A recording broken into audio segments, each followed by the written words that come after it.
Friends, a very good morning to all of you from India. I'm from India, and joining us today are Professor Salvatore Babones from Sydney, and we have editor of the Australia Today, Jitarth Bharadwaj, joining us from Adelaide.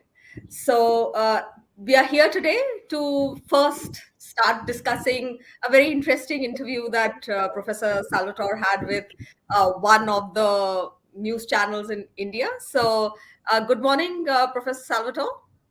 Good morning. How are you? Good afternoon here in Australia. That's right.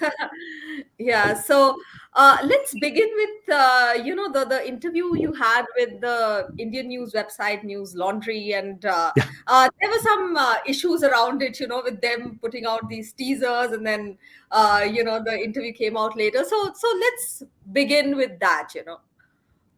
It was a very funny and very bizarre interview, and I have to say, afterwards, a lot of people said, "Why did you talk to them?" Or, it's a disreputable organization. Why did you talk to them? And I have to say, look, I never turn down interview requests. I've even had people say, "Oh, Salvatore, you're doing too many interviews. You should dial that back." And I said, "Look, I'm an academic. I'm not a media professional. I'm not here to shape my image or anything like that. I'm just happy to answer questions. When people have legitimate questions, I'm happy to talk to them. And I don't even mind talking to people who disagree with me, who may want to question me incisively, who even may want to have some kind of confrontational interview. I have no real objection to that.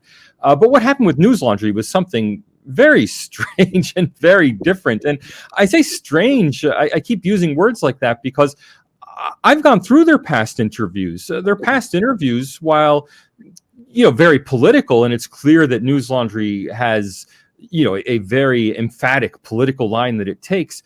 Their past interviews have just been straightforward, two people talking. And if the worst example may be the Vivek Agnihotri interview, which I went back and watched, which again had elements in it that were odd. But Agnihotri, he's Indian, he's very plugged in, he's a media professional, he must have been very aware of what sort of organization Newslaundry was. He went ahead and did the interview, and the interview, while challenging and I think in many ways inappropriate, and there were attempts to gotcha him, there were attempts to ambush him, nonetheless, it was just a simple, straightforward interview of two people talking. My interview with Newslaundry was very odd. They had me, instead of releasing the Zoom video of just the two of us talking, they had a handheld camera focusing in on me appearing on a laptop screen with my audio sort of dialed down so that the interviewer, Abhinav Sekri, was, he was very florid, colorful, in full HD, and that I was in this kind of ominous, this is the 21st century, but the best we can do is take a picture of him on a television screen, which is just very strange. They have the original HD footage of me. They could use it, but they've chosen not to. And then, of course, they put out these attack trailers, trying to, where they would have me answer the question, what is the GDP of Saudi Arabia? And I have to admit, I have not kept up to date with the GDP per capita of Saudi Arabia. I gave the 15 or 20-year-old answer of $8,000 per capita. And in fact, the current figure with the rise in oil prices is now apparently 22,000 or something. And they put that as if it were some kind of, they're discrediting me, not only by pulling out this incorrect statistic that I cited, pulling it out and putting like a big red X on it. You got the quiz question wrong, which is so bizarre. But I guess underlying all of this and underlying kind of the trickery on their side was, again, I'll use the word bizarre, the bizarre misunderstanding that what people say verbally is not meant to be taken literally. So I said that, and again, one thing that they really pushed on was I had said in my India Today interview in early November, I had said that if it weren't for the Russian veto on the Security Council, there would be resolutions calling India a fascist state. And he said, do you have any evidence of this? Are there any resolutions drafted about fascism in India? And I'm like, well, No, that was not meant to be a literal draft of a resolution coming from an opposing country. Pakistan drafts UN resolution. No, I mean we mean this figuratively in the same way that my own president Joe Biden routinely calls Trump supporters fascist. And he actually says they are literal fascists, and yet he doesn't mean that they are literally fascists. And so when you say something verbally in shorthand and metaphor, of course, everybody understands that's a metaphor. I mean, maybe the most prominent one I've been questioned on this one again and again. India's intellectuals are anti-India. Now, I've had people on both sides of the Indian political spectrum question this. Some saying, "How dare you call India's intellectuals anti-India? They're so many of them who are very patriotic." I'm like, no. Look, you know what I mean when I say this. And I've had people on the other side saying, "But wait a minute, this person's an intellectual and he's very pro-India. How come you don't dignify him as being an intellectual?" It's like, no, look, you know what I mean. I mean, a billion people knew what I meant by this statement. The shorthand statement, 4 words: India's intellectuals are anti-India. Newslaundry didn't know what I meant. A few people on the other side didn't know what I meant, but a billion other people knew exactly what I meant. Because when we say things verbally, we say things in a metaphorical shorthand that we don't mean to be taken literally. Now, I was very patient, I thought, in every time Newslaundry wanted to pull up something I said, and I would say, did I really say that? Because, I don't keep a transcript of everything I say. I mean, I've done now, I think, since going to India in November, I've done, I think, I shouldn't say this because they'll come back and they'll say, we've counted your interviews and it wasn't over 100, certainly over 50. Let's be safe. I've done more than 50 interviews. And I've made mistakes. I mean, there are even times when I know that I have given statistics incorrectly. And you could go through those interviews and you could find, in this interview, he said the number 5.3, but in this interview, he said 5.4. It's like, well, yes, when you do things verbally, you misremember things, but you get the gist right. This was such a bizarre interview. I'm sorry to just kind of spew about it. It was the only time in over, and I think I can count this, over 200 interviews I've done in my life that I have ever had this kind of experience. And going through Newslaundry's interviews, and I went through, I think, 20 or 30 of them. I didn't watch every single Newslaundry interview they've ever done. It's the first time Newslaundry has ever done an interview like this, as far as I can tell. It seems like they've singled me out as the one most dangerous man in India, who's of course not in India, for special treatment. It's just bizarre. I mean, I'm just an academic who presents facts about India as part of my research for a book on Indian democracy. I'm not a participant in India's political debates. Yeah. Jay, you wanted to ask something? Yeah. Let me be a person. Though we don't like him, I don't even want to name and give him legitimacy for that reason. If our interviews supposed to attack the person who we are interviewing? You have seen hundreds and thousands of interviews in your life, be in US or Europe or in Australia, or for that matter, in India too. Look, they can. I get where you're going with this question, so I hope you feel. Just take a minute and breathe.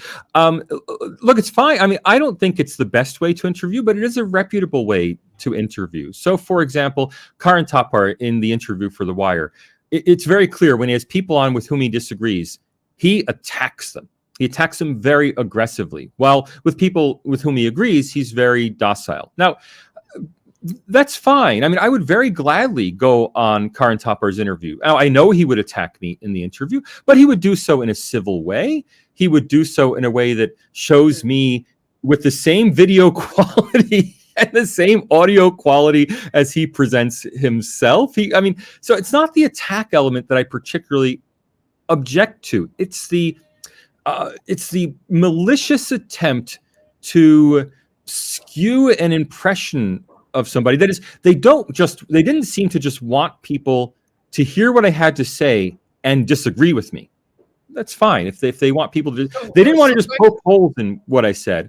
I'm sorry, Professor. So kind of you're saying the whole interview was painted in a malicious. Oh, absolutely. Okay. Oh, absolutely. I mean, Sekri had prepared quotes from me. He then used words I had used repeatedly. Yes. Until I said, "Why are you saying that over and over?" And he said, "Well, you yourself said this." He pulled it out. But even that's not the worst. I mean, what I keep zeroing in on is why don't they just show the Zoom? I mean, every other Newslaundry interview that I have found online, every other one, simply shows the Zoom footage of the interview and interviewee side by side talking. None of them have shaky handheld image.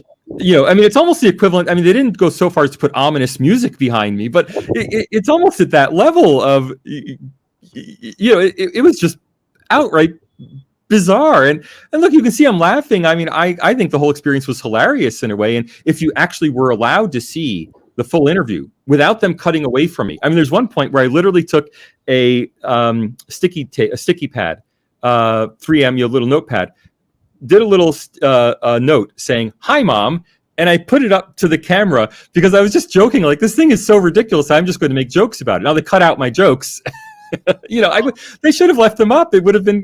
I would have been thrilled if they had simply. Not thrilled is the wrong word. I would have felt vindicated if they had left my side of the video in high definition available for the viewers to see.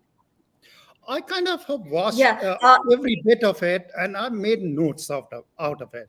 So it's okay for journalists to make notes. He also did make notes. However, there was a kind of a gotcha movement he was trying to create in the whole interview. One of the phrase you use in Rajdeep's interview, that journalists like you or journalists won't do this, then he used professors or academics like you.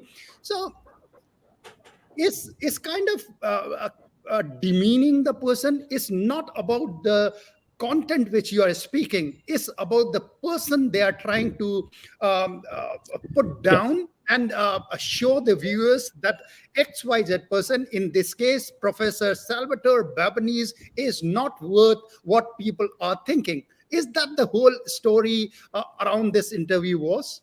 Yes, I think that is literally the whole story. So if they really wanted to know what I meant when I said a certain thing in a certain interview, they could have said, "I'd like to read you a transcript of your interview with India Today. I'd like to read you a transcript of your interview with some other organization. What did you mean when you said that?" Now, that would be an appropriate interview question. Now, again, I'm going to use the word again. The bizarre thing about Sekri, he openly admitted in our interview that he is not a journalist. And thus, I'm not sure. That's a modern kind of a thing in India of trying to separate themselves from XYZ journalists, that, oh, I am not a journalist like them. I'm a media personality. Pallavi and I know a person in Australia also. She used to call herself media personality, and she was a crap of a journalist. But that's story sometime else. And this person also want to call himself because he doesn't want to be scrutinized on the journalistic principles which we work on. Sure. That you have to be fair towards everyone. You have to be factual. You have to give chance to other person, reasonable chance to other person to clarify themselves. So is that the reason he was trying to do what he was trying to do? Oh, it was clearly an attempt to discredit me, but which I think backfired. I don't think anybody who I don't think anyone who's seen the clips thinks that they are genuinely representative of the interview. I don't think anyone who's seen the interview thinks that the interview was a real interview.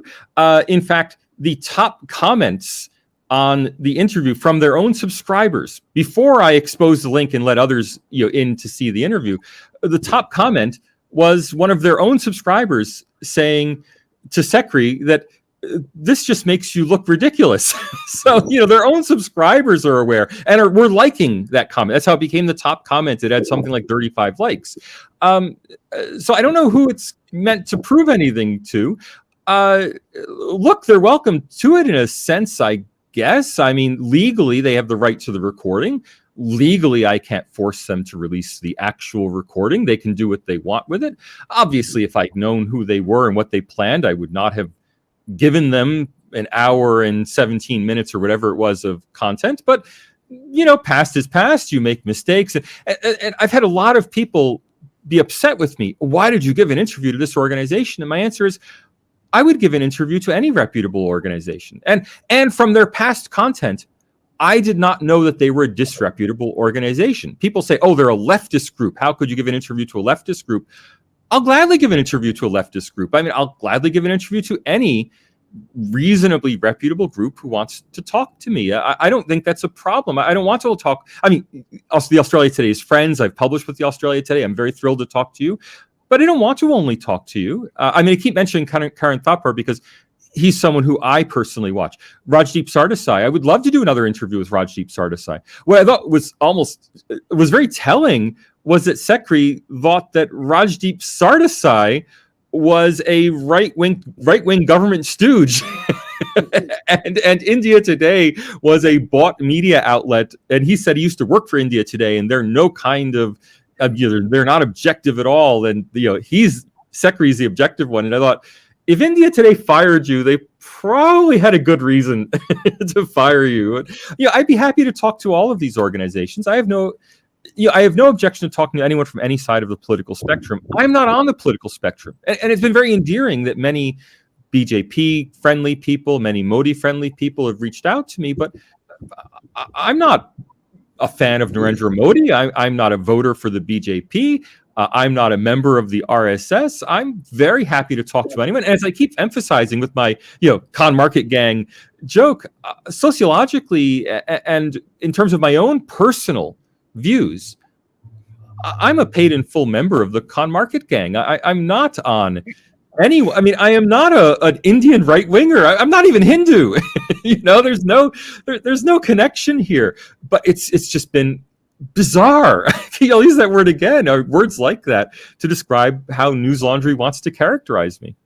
Yeah, and I want to come in here, Professor Salvatore, because this actually indicates a more serious issue at play here, which is that because probably they find it difficult to challenge your data because they don't know how to counter that. That's why then the easiest way to discredit someone is to attack them personally, right? And this is the whole thing that we have interviewed so many times. There are times when we have disagreed, and there are questions and answers and things like that. But what appears here is that because your data is so solid, instead of talking about the data and maybe legitimately challenging it, that Professor Salvatore, you mentioned this here at that point, but this doesn't seem accurate. The easiest way is to try and discredit you as a person, and that's what it appeared to be, like a hit job, if I may say. Look, yes, and people who are political warriors often don't want to see data. For example, I mean, we hear all of this about all of these accusations that Narendra Modi is an autocratic president, and many of my academic colleagues take this view that he is an autocrat who's subverted democracy in India and now rules by personal fiat of some kind, an electoral autocrat, in the words of the Rise of Democracy Institute. Yet in his own home state of Gujarat, where his own political brand is the strongest, where everyone seems to agree that he ran in the recent election a very personal campaign. You're not voting for the local Gujarat BJP, you're voting for me and my policies nationally. Even in that environment, in his home state, where if he was an autocrat, he should have the most absolute rule possible, he was only able to win 52.5, I think it was, % of the vote. Now, an autocrat who wins 52.5% of the vote is no autocrat at all. It's just amazing to me. You have to, when you put numbers on things. Now, of course, you could say that, well, but they won a landslide in terms of the actual seats in the legislature. And I could say, well, yeah, but, there was also an election going on in Himachal Pradesh where Congress won by a razor-thin majority, and they got an overwhelming majority of the legislature, again, simply because of first past the post politics in a multi-party system. Now, when I say something like this, I'm not defending Narendra Modi's policies. I'm not defending Narendra Modi's politics. I'm not saying I support Narendra Modi. I'm not saying Narendra Modi is in fact a fantastic leader. I'm not even saying that he's not autocratic.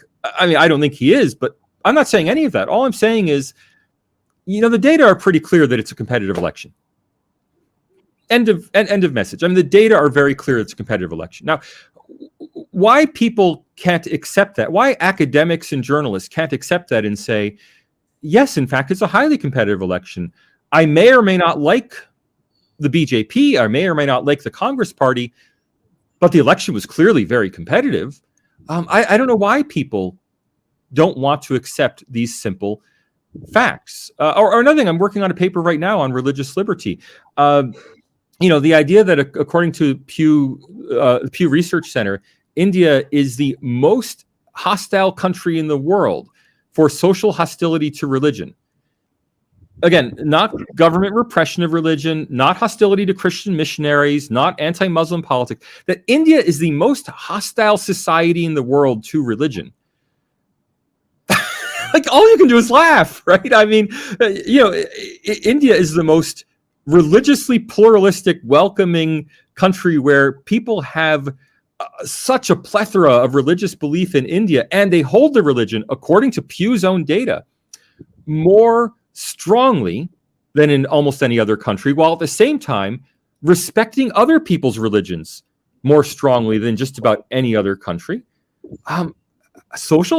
Australia is a country where there's social hostility to religion, where if you overtly express your religion in Australia, that can get you in a lot of trouble. It can often get you fired. We've seen sports players fired in Australia simply for stating their religious belief. We saw Margaret Ashe, almost have a tennis court, her name taken off a tennis court because she's a Christian, right? So, social hostility to religion is extremely strong in Australia, yet India singled out. So pointing out this facts that, it's just not true. Now, again, I'm not defending India. I'm simply pointing out the data aren't what people believe it is. Sorry, Jitarth. Yeah. Dr. Babones, I want to come back again. Somebody has commented in the section that ask Professor that what do you think that why Newslaundry has mounted that kind of attack? Can your best friends Rajdeep or Shekhar Gupta could have worked this out? Somebody is asking that Shekhar is very good friends with Newslaundry. So they don't agree with you, whatever you say, but in a very polite manner, they tell you that, no, we don't think this is what you're saying is right. But could they be behind this? So first of all, I have no reason to believe they are. Everything I've seen about Secretary and Newslaundry is that they would do this regardless of any encouragement from Shekhar Gupta or Rajdeep Sardesai. I don't think they would need any encouragement to have done this. But even if Rajdeep or Shekhar wanted this done, honestly, their own work is of such higher quality and shows such higher standards of professionalism that I can't imagine that they would have desired to have the outcome that we saw. If anything, the outcome discredited Newslaundry. The outcome didn't discredit me, as far as I can tell. It discredited Newslaundry. And look, for example, Shekhar Gupta on the print, they did publish the now notorious article, Salvatore Babones, Foreign Agent. And we've all joked about that. And that's fine. They published their article after having their reporter contact me, after having their reporter do a entirely objective interview with me to discuss the facts. And if you read the article is a purely factual article. And the only thing about it all that is inflammatory is the headline. The headline's clickbait. And look, we live in an internet world. I'm not going to, I can tisk Mr. Gupta for a clickbait headline. But other than a clickbait headline, I know that for a fact because Pallavi, 19 out of 20 times she hates my headlines just for the fact. But I'm not going to rake someone over the coals for a clickbait headline in our internet world. The article is fine, and that's the kind of journalistic integrity I expect from the print. The print is an organization that I read, that I watch every day. and that, yes, I may disagree with them occasionally, but they're a highly reputable organization. India Today is certainly a very highly reputable organization, and Rajdeep Sardesai, in his personal podcast, is, I think, reasonably reputable. Of course, he gives himself greater latitude when he does his personal podcast than he would have when he works for India Today. But even in his personal podcast, I watch it every week. I learn a lot from it. When he attacked me on the, and I attacked, I should put in big quotation marks. Nobody out there say Rajdeep attacked Salvatore. When he criticized me in his personal podcast, he criticized me factually for things he disagreed with. And I welcomed him in disagreeing. And that's why I made the little joke video inviting him to come talk to me, and he didn't want to. That's fine. But these are not people, but these are serious journalists. What I'm trying to say is these are serious journalists with whom you might disagree, but they're serious journalists. Now, what they do in their private life, I can't know. But I don't think Newslaundry would have needed any encouragement to have to run this attack video. Yeah, and I want to another question, yeah. Pallavi. Yeah. A frank question: will you go and attend Newslaundry's interview if they propose another one to fix whatever has happened? At this point, no. And at this point, no, because not because I dislike their politics.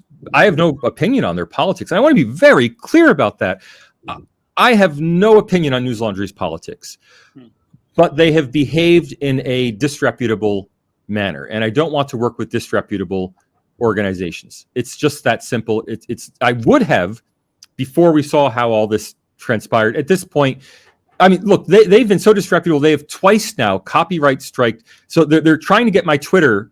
They're trying to get my Twitter account revoked. They've twice put copyright strikes on my channel wrongly. That is things that were not in violation of copyright. They even copyright struck my own video that I made about them on my own computer talking about them. They put in a DCMA claim for it.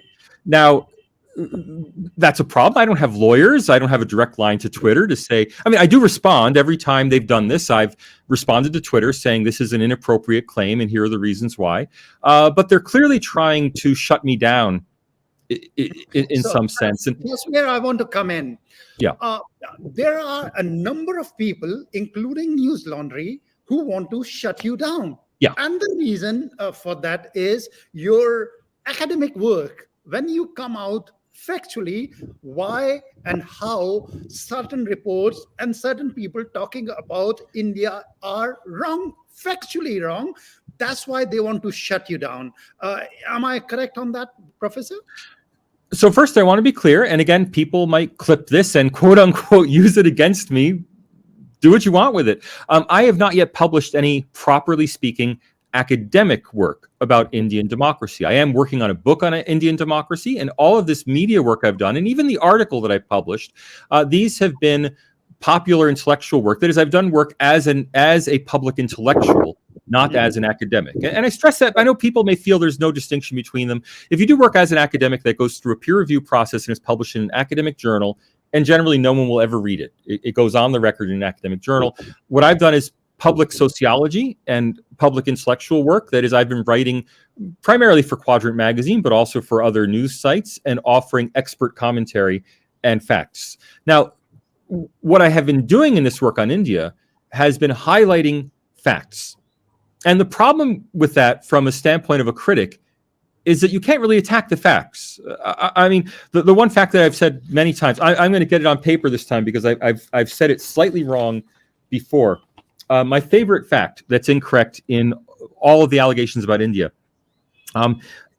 Journalists in India are safer than in the rest of the world. Journalist killings in India are 3.5 per billion people per year. Journalist killings in rest of world outside China are 6.3 per billion per year. Despite India's poverty, despite ongoing insurgencies in India, journalists are on average safer in India than the rest of the world.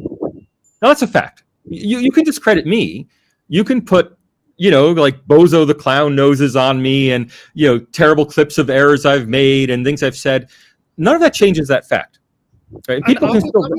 I will come in here, Professor. And one journalist who was killed in the reported to be killed in latest report of press rankings was in one of the Naxal affected areas. and he was killed in a Naxal attack, which was meant for police officers, and he reached there before police officers, taking pictures of what was happening there, and he was killed in that. I don't even want to get into the details.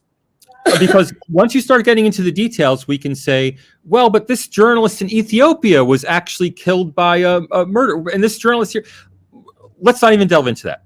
Let's just, I mean, I'm not saying you're wrong. I'm saying I have no knowledge of that. I won't put my reputation on the line for that. I'm not saying you're wrong. I'm just saying it doesn't matter from the standpoint of this analysis.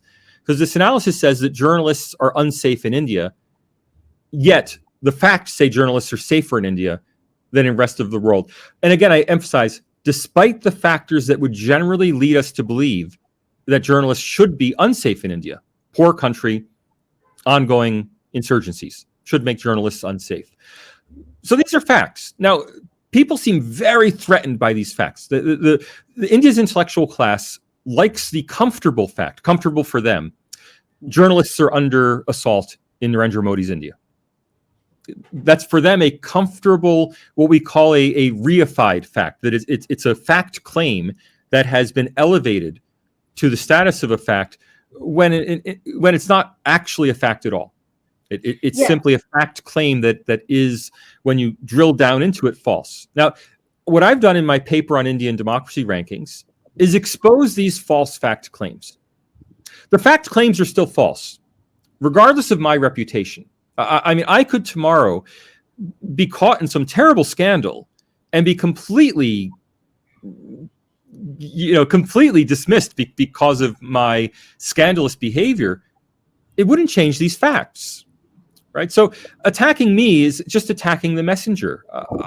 I'm not responsible for these facts. I'm someone who, and I'll say it for the 10th time, I'm someone who has no political position on India or its governments, who has been studying Indian democracy and been shocked by the level of mendacity in what are presented as facts about Indian democracy.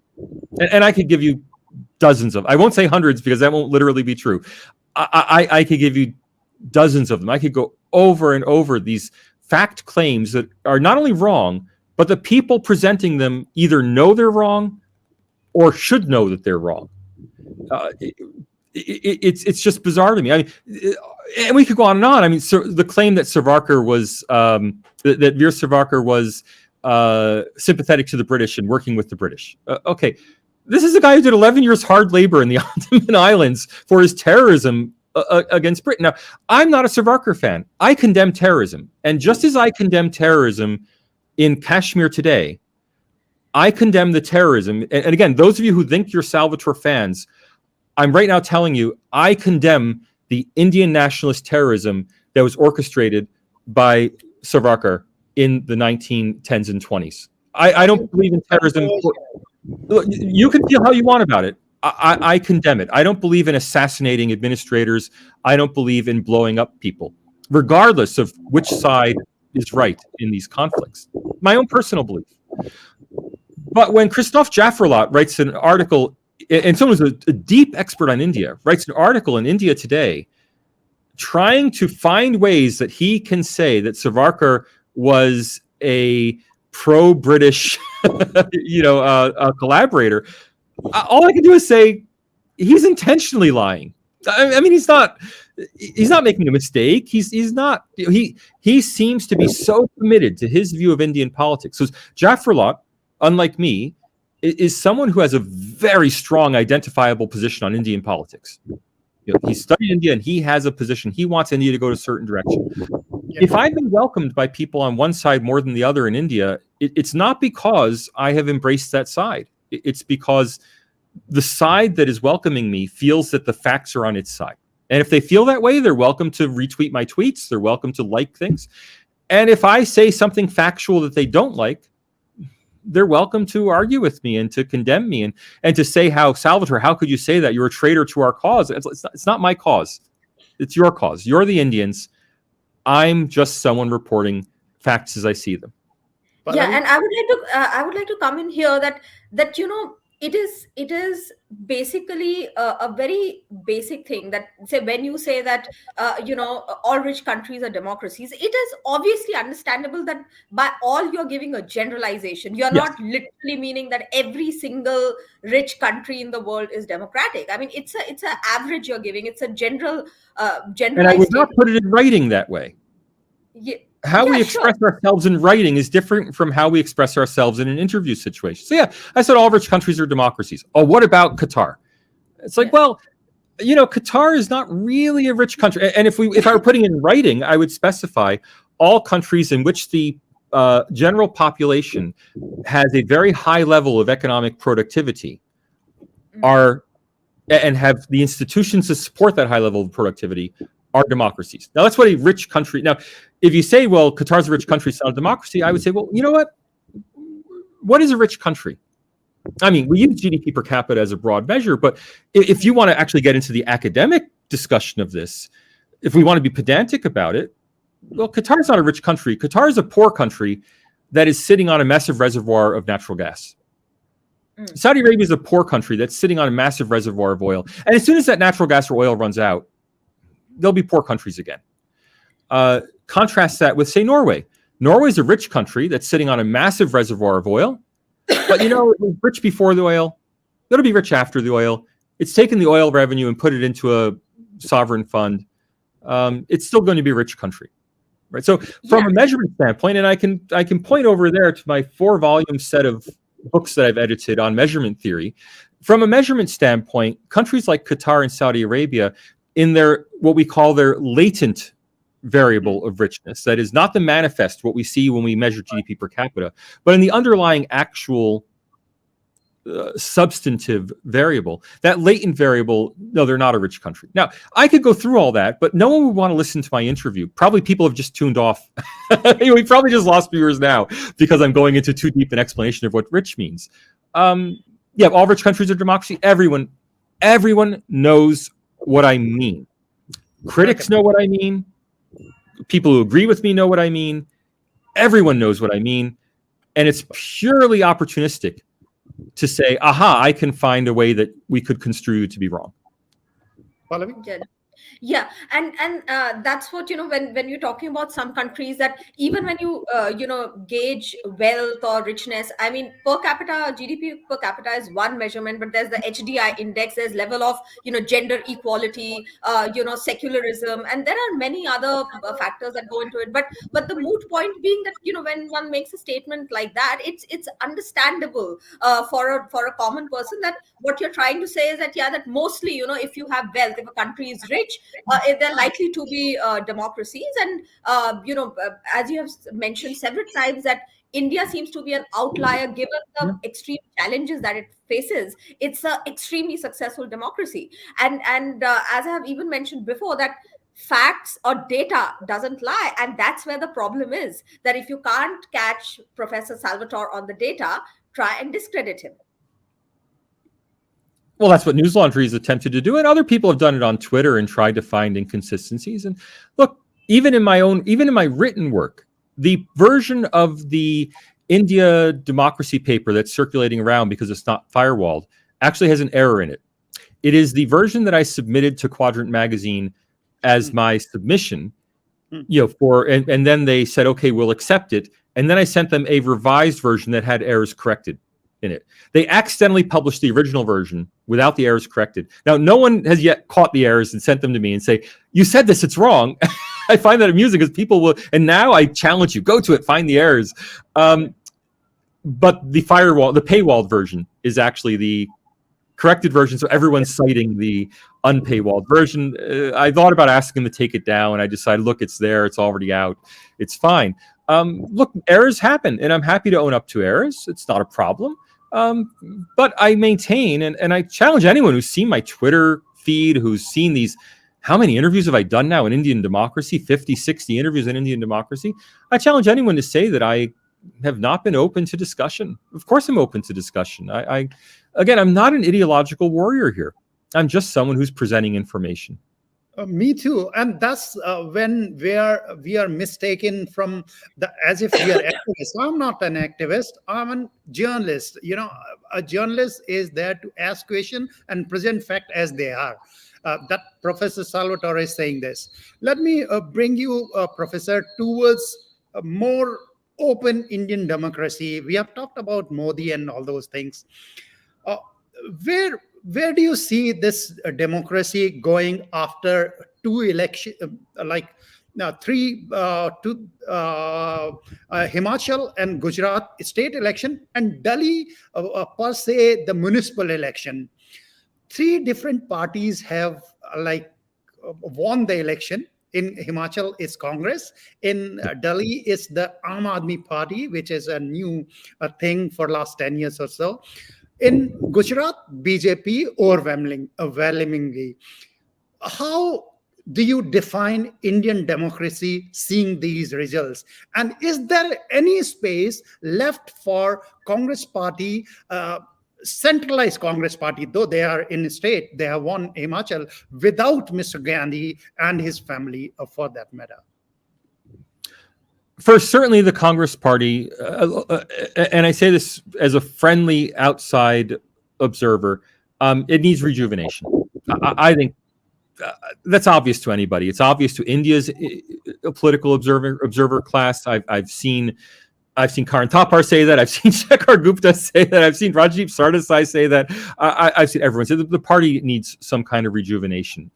It probably needs to divorce itself from dynastic links, again, to professionalize itself. I think one reason the BJP has been so successful is that it's a highly professional party. It's not a family party. It's a professional party. Even the RSS connection to the BJP, as far as I can tell, by reading the experts, by reading the news reports, by going to the books of RSS authors, even that connection, I think, has been overstated. The RSS, of course, was very instrumental in helping create the BJP. The RSS, of course, still provides support to the BJP, but the RSS clearly does not direct to the BJP. That is, the party itself has become highly professionalized. It is a professional bureaucratic organization, and it is a professional bureaucratic organization that is, for the most part, fighting unprofessional, individual, dynastic, family parties. And I think that's why it has been so successful compared to any individual other party. Now, I stress for everybody, especially for anyone who's not Indian who might be listening, the BJP does not win a majority of the votes in India. People may believe that it must, because after all, people talk about it so much. BJP generally wins less than half of the votes in India. With its alliance partners, maybe that, I don't know what the full figures are for the NDA, that may get it over the 50% mark, but it's certainly no more dominant in India than, say, the Democratic Party was in 2020 in the US elections. Okay, which is to say, they won government, they govern like they're in charge, but they're in no way so incredibly dominant in the Indian political scene. What they lack is a strong opponent. So what the Democrats have in the US is a Republican Party nipping at its heels, ready to take advantage of every little misstep, ready to come to power the minute the Democrats don't satisfy the electorate. And we saw the Republicans won control of the House of Representatives in the 2022 elections. We'll see what happens in the 2024 presidential elections. What the BJP lacks is a strong, coherent opposition. Now, you can't blame the BJP for that. I mean, you can't say, why haven't you somehow helped your opponents be better at what they do?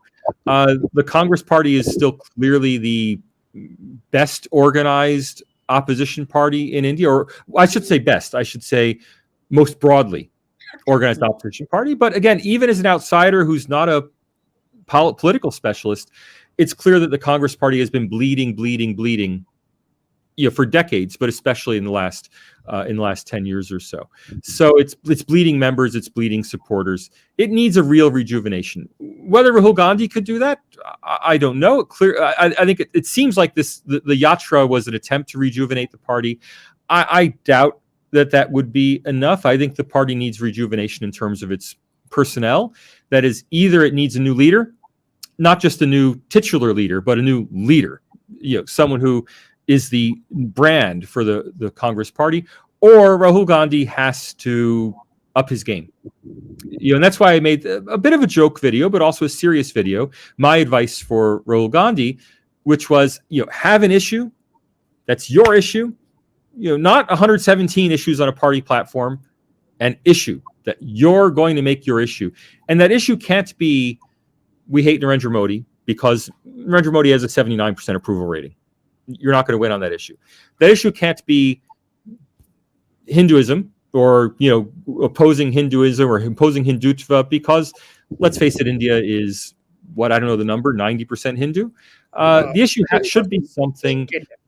Okay, the issue should be 85, whatever it is, vast majority. The issue should be something that energizes voters, and that's why I gave the example: get rid of the GST. Okay, get rid of GST. Now, GST is a anti-poor tax. It mainly affects people on lower incomes who have more modest levels of consumption. Transfer all taxation to an income-based tax system or a wealth-based tax system. Get rid of the GST, whether it's right or wrong. I'm not an economist. I'm not advocating getting rid of the GST. I'm saying that if you had an issue like that, why should you vote for Congress? Congress is the get rid of the GST party, right? And if that were their core issue that they were going to go to the 2024 election on, maybe they'd win, but not that issue. Any issue that is their core issue. What they need is a strong leader who will brand the party and will create an opposition to the BJP. Absent that, what we're going to see, I think, is continued sniping.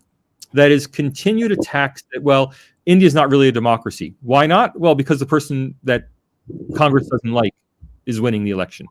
And that kind of sniping by the intellectual class is ultimately very damaging to India, because once the impression sinks in the rest of the world that India is not a democracy, it doesn't matter who wins the election. That impression is going to be very sticky and very difficult to get rid of. I want to. Pallavi, one simple question. Somebody have asked this. A fun question, though. Is Professor Salvatore Babones willing to go and advise any political party in India if they ask so, be it Congress, or BJP, or AAP? Yeah. Somebody's asking. Freely. And I say freely in both senses of the words. I would happily advise them, and I would not take any fee for advising them. I'm an academic. I get paid by the university.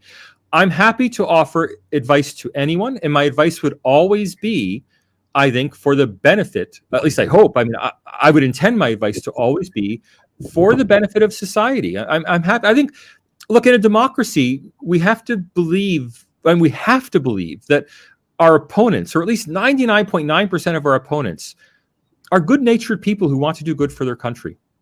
I have no doubt that the Gandhi family wants to do what it thinks is good for the country. I have no doubt that Shashi Tharoor, many of whose books I've read, sincerely wants to do what he thinks is best for his country. I clearly have no doubt that Narendra Modi wants to do what he thinks is best for his country. Why wouldn't I advise these people? I'm very happy to give them advice if they ever want to seek it. Yeah, and I just want to ask this question, Professor Salvatore, that now that you've gone to India, you have interacted with the press. Now we know that even the press freedom index, ranks India quite poorly, I would say, relatively speaking. Below Hong Kong. Yes. Having gone there, interacted, with journalists, the kind of interviews you've seen and experienced, do what would you say about those rankings? Not going into the technicality of it, but just a first-person feel of, does India have a free press, or is even that under threat? I don't trust first-person feels, so I can't really say how free the Indian press is from the limited number of people I've met. That said, I got a quite long, extensive tour of the India Today offices conducted by senior editors. And I met several senior editors at India Today. None of them expressed to me any problems with freedom of the press in India. And India Today is, it's not considered a sycophantic tool of the current government in India. It's considered, as far as I understand, a centrist, neutral outlet in India. Similarly, I had a about a 2-hour tour and discussion with Shekhar Gupta of the print offices and of meeting many of their editors and journalists. And again, no one raised these issues with me of lack of freedom of the press, and they're very robust critics of the government in many cases, and they don't seem to shy away from that robust criticism. For that matter, Newslaundry, which is Newslaundry is the sort of disreputable outlet that if you wanted to shut it down, you could find an excuse to shut it down. Right? I mean, it's clear that they are disreputable, that no one would mourn their loss. For that matter, The Wire. If you wanted to find an excuse to shut down The Wire, given the controversy that swirled around their false allegations around government spying and tech fog and that. Again, you could find. I mean, a regime that was opposed to freedom of the press could find ways to shut down these organizations. Now, some people say, "Oh, some news organization had a tax investigation against it." To which I say, well, maybe they cheated on their taxes, right? We don't know. I mean, simply having a tax investigation is not enough. Now, being repeatedly harassed, yes, I mean, if there are credible allegations of reputable news organizations that are aggressively harassed frivolously by the government, talk to me. I'd love to hear them. I'm writing a book about this, and I'd love to get the evidence for my book. But I monitor the Indian media pretty thoroughly. I read the Indian Express every day. I monitor India Today as well. I watch several other news sites. I haven't seen these kinds of serious allegations, and no one made those allegations to me while I was in India. Yeah, and I think it's important to point out here, Jain. Let me say that Madhu Trahan, she's one of the finest journalists India has produced. The reason, because I'm a journalist, is probably her reports, which I have seen growing up as a young boy. And I must tell you, Professor, that she is co-founder of Newslaundry. And I feel so bad after seeing what they are producing these days under her kind of leadership. It's just sad. And that's the reason when these incidents happen, and I will call the interview with you as an incident. Sure. It kind of takes away. When I go to the press club here in Melbourne, people talk about it and say, is that the kind of journalism you guys have done in India? So it comes back to Indian Australian and maybe somebody watching in America, American Indian, that kind of journalism regularity or regularized in India, and you call it class? Is there a pathway to change it? That's my question. Do you see any ray of hope? Look, I'm a free speech fundamentalist, and I don't want to take away anyone's freedom of speech. I'm a free press fundamentalist. I don't want to take away freedom of the press. I don't even believe we should have laws against defamation. I'm that much of a free speech fundamentalist that as long as someone doesn't physically harm me, they can say what they want and let others be the judge. So I'm maybe not the best person to answer that question. But the Indian press seems to be vibrant. It seems to be independent. And, if it's sometimes disreputable, it's also sometimes highly reputable. I mean, again, I relied on India Today for my coverage of the Ukraine crisis in the first week of the Ukraine crisis, because to my mind, India Today was the only international news organization that was literally fearlessly, but also objectively reporting the situation. And that was before India Today ever invited me. It was 6 months before India Today ever invited me to come speak at their conclave. And it was partly because of that really impressive coverage that I immediately agreed when I was invited to the conclave. So, there's good and bad, and I'm sure we can find good and bad in every country's fourth estate. That's a sign of a healthy system, even if it's unhealthy to have these kind of cancerous growths on the system. The system itself is very healthy. Yeah, and I would like to just add here that that it's important for our viewers to know that the English press forms a very minuscule part of the entire Right. media landscape in India. I mean, there are thousands of channels and hundreds of thousands of publications in Hindi and Tamil and Malayalam and Bengali and so many vernacular languages, and there are people giving all sorts of opinions because the fact is that the BJP is not ruling in every state.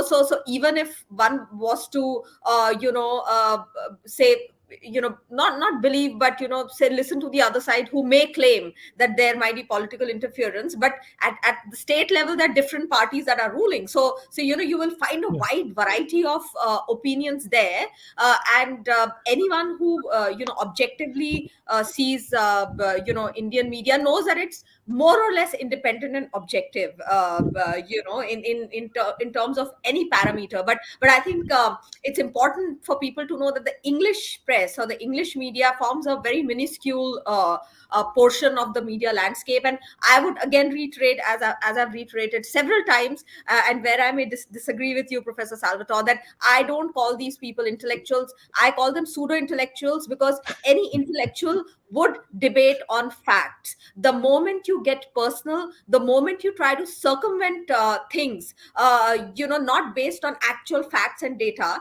but because you want to push a particular narrative, that's the time when you cease to be an intellectual. One can disagree on several issues, but it should be a fact based disagreement, not Well, about discrediting people. So that's where I would disagree with you. let's not argue again over the definition of intellectual, but but the fact that, of course, first of all, everything I say about the Indian press, I should circumscribe that. The English language press, I have no access to the national language and local language presses. Second, the issue of government interference in the press. It may sound strange to hear someone say this. I would be surprised if there were not government interference with the press. And I say that because in every country I'm aware of, there is government interference with the press. The question is not, is there government interference or attempts to influence the media? The question is, how extreme is that effort? How successful is that effort? How much is it quashing true independent media?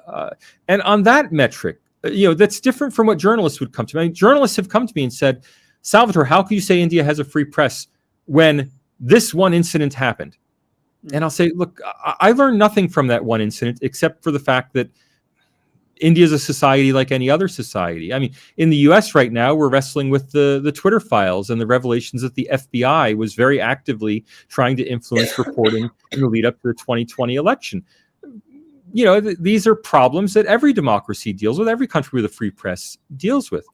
My response to that question is, how systematic is this alleged interference? If it's deep-rooted, systematic, everywhere in the media and can't be avoided, yeah, okay, then you have a problem. If it is sporadic and occasional, and when it happens, it's exposed, and people apologize, or people are ashamed of it, well, that's a sign of a healthy system. A healthy system is not a system that has no problems.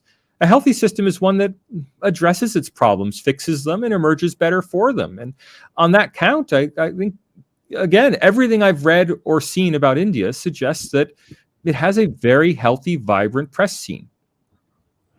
Okay, Let's the see our last one. concluding comments here. Last one, Pallavi. We got 1 minute. I want you to comment on everything, what you want to say about what has happened with Professor Babones with Newslaundry. 30 seconds to you, Pallavi. Closing remark. Yeah, I mean, I would, say that it was a bit, not disturbing would be a strong word, but yeah, it left a bitter taste because as a journalist, we are professional journalists. We interview all kinds of people, and journalism is about fact-based investigation. It's not about, I mean, if we want to rattle off about what we think, we can do a 1 hour monologue on our opinion, and let our viewers know that this is our opinion. But I just felt it left a bitter taste, and I don't know. And as you said, that not expected of somebody of the caliber of Madhu Trihan, who is a big name in the Indian media scene.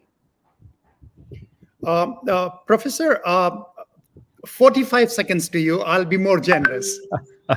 That's very kind, but you've given me so much time and attention already. I'd just like to thank everybody for wanting to know the truth, for wanting to know what actually happened, wanting to hear my side of the story, so to speak. That's very gratifying, and I do appreciate it. Thank you so much. And lastly, I would only say that Newslaundry, Madhu Trehan, if you are listening to us, I would request you to come up, own up the mistake, and send an apology to Dr. Salvatore Babones if you are still the journalist which you used to be when we used to watch you. Thank you so much for watching, everyone. Please join us again on The Australia Today.